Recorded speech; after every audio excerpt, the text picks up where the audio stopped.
नमस्कार, मैं अनुराग। आप देख रहे हैं प्रजापक्ष न्यूज।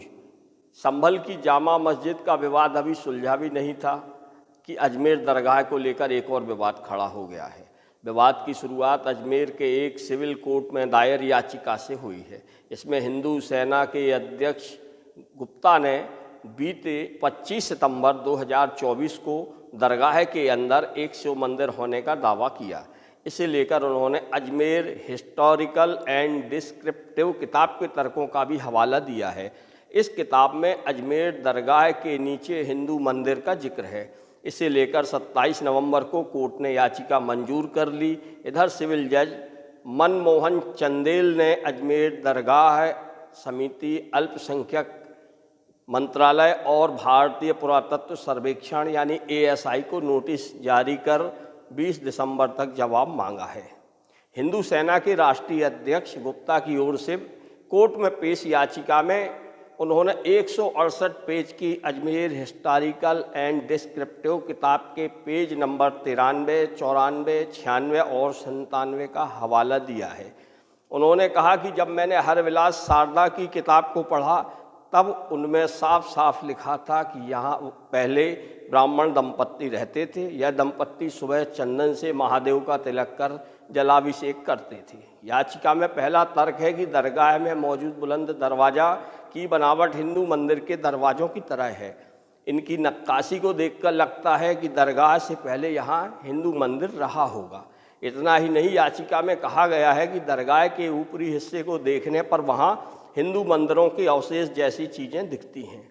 इनके गुंबदों को देखकर आसानी से समझा जा सकता है कि किसी हिंदू मंदिर को तोड़कर यहाँ दरगाह का निर्माण करवाया गया था। हिंदू सेना के राष्ट्रीय अध्यक्ष गुप्ता का तीसरा तर्क है, देश में जहाँ भी शिव मंदिर हैं वहाँ पानी और झरने जरूर होते हैं। ऐसा ही अजमेर दरगाह में भी है। इसे लेकर अजमेर की अदालत ने 27 नवंबर को याचिका के आधार पर दरगाह के सर्वेक्षण को मंजूरी दी। न केवल राजस्थान बल्कि पूरे देश में भी इस विवाद से सियासी पारा चढ़ गया है। विवाद की शुरुआत हिंदू सेना के राष्ट्रीय अध्यक्ष विष्णु गुप्ता की याचिका से हुई थी। न्यायालय का आदेश आने के बाद से ही दूसरी ओर कांग्रेस और विपक्षी दलों के नेताओं ने इस मामले को एक खतरनाक ट्रेंड बताकर विभाजनकारी एजेंडे का हिस्सा करार दिया है। दरगाह मुद्दे पर राजस्थान के अलावा राष्ट्रीय नेताओं ने भी तल्ख कमेंट किए हैं। पूर्व CM अशोक गहलोत ने दरगाह मामले को लेकर BJP, RSS और PM मोदी पर सवाल उठाए हैं। तो वहीं इस मामले में अब हैदराबाद से सांसद असदुद्दीन ओवैसी ने भी एंट्री कर ली है। उन्होंने कहा है कि दरगाह पिछले 800 सालों से यही है। नेहरू से लेकर सभी प्रधानमंत्री दरगाह पर चादर भेजते रहे हैं, लेकिन BJP, RSS ने मस्जिदों और दरगाहों को लेकर इतनी नफरत क्यों फैलाई है। उन्होंने कहा कि PM मोदी भी वहां चादर भेजते हैं। फिर निचली अदालतें प्लेस ऑफ वर्शिप एक्ट पर सुनवाई क्यों नहीं कर रही हैं। यह देश के हित में नहीं है। PM मोदी और संघ का शासन देश के कानून को कमज़ोर कर रहा है, ऐसा ओवैसी ने अपने वक्तव्य में कहा है। वहीं हैदराबाद के एक विधायक T राजा के बयान से कांग्रेस लाल हो गई है। खत लिखकर FIR दर्ज करने की उन पर मांग की जा रही है। BJP विधायक T राजा ने महाकाल उज्जैन में दर्शन करने के बाद बयान देकर कहा था कि महाकाल मंदिर पवित्र और प्राचीन स्थल है। मंदिर से 50 किलोमीटर दूर तक किसी भी मुसलमान की होटल नहीं होना चाहिए। BJP विधायक के इस बयान के बाद अब मध्य प्रदेश कांग्रेस उनके खिलाफ रिपोर्ट दर्ज कराने चली गई है। BJP सरकार पर हमलावर भी हो गई है। इंदौर कांग्रेस के नेता और PCC के पूर्व महासचिव ने BJP विधायक T राजा के बयान पर DGP से शिकायत कर कार्रवाई की मांग की है। बता दें कि BJP के विधायक राजा हैदराबाद की गोसा महल सीट से विधायक हैं और अपने बयानों को लेकर आए दिन चर्चा में रहते हैं। मध्य प्रदेश कांग्रेस कमेटी के पूर्व महासचिव राकेश सिंह यादव ने DGP को पत्र लिखा है। उन्होंने कहा कि गोसा महल विधानसभा से विधायक T राजा ने उज्जैन में जो बयान दिया है उन पर उनके खिलाफ कार्रवाई की जाए, क्योंकि वर्ग विशेष के खिलाफ धार्मिक भावनाओं को भड़काकर मध्य प्रदेश में सांप्रदायिक तनाव बढ़ा सकता है और यह संविधान एवं कानून का खुलेआम उल्लंघन है। आइए बात करते हैं अजमेर दरगाह से जुड़े विवाद की। इस मामले में राजस्थान के पूर्व मुख्यमंत्री अशोक गहलोत ने अजमेर दरगाह परिसर में शिव मंदिर होने के दावे से उठे विवाद पर बीजेपी, आरएसएस और पीएम नरेंद्र मोदी पर सवाल उठाए हैं। कांग्रेस नेता गहलोत ने कहा कि 15 अगस्त 1947 तक बने जो भी धार्मिक स्थान जिस स्थिति में हैं वे उसी स्थिति में रहने वाले हैं। यह कानून बना हुआ है, उन पर सवाल उठाना गलत है। पूर्व सीएम गहलोत ने कहा कि अजमेर दरगाह 800 साल पुरानी है। दुनिया भर से लोग यहाँ आते हैं, दुनिया के मुल्कों के मुस्लिम और हिंदू भी आते हैं। प्रधानमंत्री कोई भी हो, कांग्रेस, बीजेपी या किसी अन्य दल के हों, पंडित नेहरू के ज़माने से मोदी जी तक तमाम प्रधानमंत्री की तरफ से दरगाह में चादर चढ़ाई जाती है।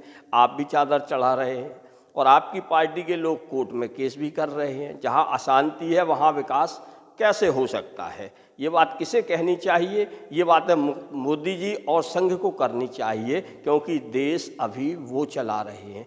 पूर्व सीएम ने कहा कि जहाँ तक मुझे जानकारी है धार्मिक स्थान किसी भी धर्म के हों, 15 अगस्त 1947 तक जो बने हुए हैं उस पर सवाल नहीं होना चाहिए। इसका कानून पहले से बना हुआ है। जब से संघ बीजेपी सरकार आई है आप देख रहे हो देश में धर्म के नाम पर राजनीति चल रही है। चुनाव चाहे महाराष्ट्र का हो, चाहे हरियाणा का हो, चाहे लोकसभा का हो, सारे चुनाव ध्रुवीकरण के आधार पर जीते जा रहे हैं। खुलकर धर्म के आधार पर ये लोग टिकट बांट रहे हैं। देश में स्थिति सबसे बड़ी विकट यह है, यह स्थिति आसान नहीं है। कांग्रेस नेता ने कहा कि शासनकर्ता की जिम्मेदारी बहुत बड़ी होती है। सत्ता में जो है उनकी जिम्मेदारी होती है कि विपक्ष को साथ लेकर चलें। वहीं इस मामले में अब अजमेर दरगाह के उत्तराधिकारी ने भी अपना बयान जारी किया है। उन्होंने कहा कोर्ट में जाने का अधिकार सबको है। अजमेर दरगाह में मंदिर होने के दावे के मामले में दरगाह के उत्तराधिकारी सैयद नसीरुद्दीन चिश्ती ने कहा कि यह न्यायालय की प्रक्रिया है, न्यायालय में सब जा सकते हैं। जब न्यायालय में कोई बात प्रस्तुत किया जाता है तो एक प्रक्रिया के तहत कोर्ट उसकी सुनवाई करता है और संबंधित पार्टियों को नोटिस जारी भी करता है। दरगाह कमेटी को पार्टी बनाया गया है। अल्पसंख्यक मंत्रालय और एएसआई को पक्षकार इस मामले में बनाया गया है और हम इस पर नज़र रख रहे हैं और वकीलों से संपर्क कर रहे हैं। जो भी हमारा पक्ष होगा उसे हम मजबूती के साथ न्यायालय में रखेंगे। साथ ही चिश्ती ने यह भी कहा कि वह न्यायालय की प्रक्रिया पर कोई टिप्पणी नहीं करेंगे, लेकिन जो परिपाटी डाल दी गई है उसमें हर दरगाह और मंदिर में मस्जिद होने का दावा किया जा रहा है। हर इंसान उठकर आ रहा है और नई नई एप्लीकेशन लगा रहा है। यह परिपाटी हमारे समाज और हिंदुस्तान के लिए सही नहीं है। जो विवाद 150 साल 200 साल पुराने हैं या 47 के पहले के हैं उन्हें छोड़ दिया जाए। हाल ही संभल में जो हुआ है वह घटना दुर्भाग्यपूर्ण है। चिश्ती ने कहा कि हर दरगाह मस्जिद में मंदिर होने का दावा यह समाज और देश हित में सही नहीं है। दरगाह हमेशा अमन, शांति, सद्भाव का स्थान रहा है। यहाँ सभी की आस्थाएं जुड़ी हैं। 1236 ईस्वी में ख्वाजा साहब जब इस दुनिया से अलविदा हुए थे तब दरगाह बनी थी। दरगाह में अंग्रेजी हुकूमत के साथ ही हिंदुस्तान के कई नेताओं ने हाजिरी दी थी।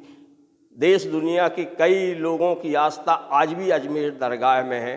दरगाह में लगाए गए वाद को वो कोर्ट में मजबूती से लड़ेंगे। चिश्ती ने यह भी कहा कि यह सब सस्ती लोकप्रियता के लिए ऐसा किया जा रहा है, वाद दायर किए जा रहे हैं ताकि देश की अखंडता, एकता को क्षति पहुँचे। उधर अजमेर दरगाह के मामले में अदालत द्वारा याचिका स्वीकार करने के मामले में AIMIM के प्रवक्ता काशिफ चुवेरी ने कहा कि देश में कई जगह याचिका लगाई जा रही हैं। इस तरह के मामलों से देश में आपसी भाईचारा कम होगा। पूरे देश में इस तरह का पेंडोरा बॉक्स खुल गया है। इन मामलों में वर्शिप एक्ट 1991 का उल्लंघन किया जा रहा है। अयोध्या और बाबरी मस्जिद मामला केवल शुरुआत थी, अब जगह जगह याचिकाएं लग रही हैं। इस तरह की याचिका लोग लगाते रहेंगे और अदालतें स्वीकार करती रहेंगी, मामले बढ़ते जाएंगे। इस तरह की याचिकाएं धर्म विशेष को टारगेट करने के लिए राजनीति से प्रेरित हैं, ऐसा उन्होंने कहा है। इस तरह के मामलों पर सुप्रीम कोर्ट को गंभीरता से संज्ञान लेना चाहिए। देश भर में चल रहे इस प्रकरण को लेकर आपकी क्या राय है? अपने कमेंट्स के जरिए आप हमें पहुंचा सकते हैं। आप हमारे चैनल को सब्सक्राइब करें, बेल आइकन दबाएं ताकि इस तरह के कोई भी वीडियो जब अपलोड होते हैं तो सबसे पहले इनका नोटिफिकेशन आप तक पहुँचे। नमस्कार, मैं अनुराग।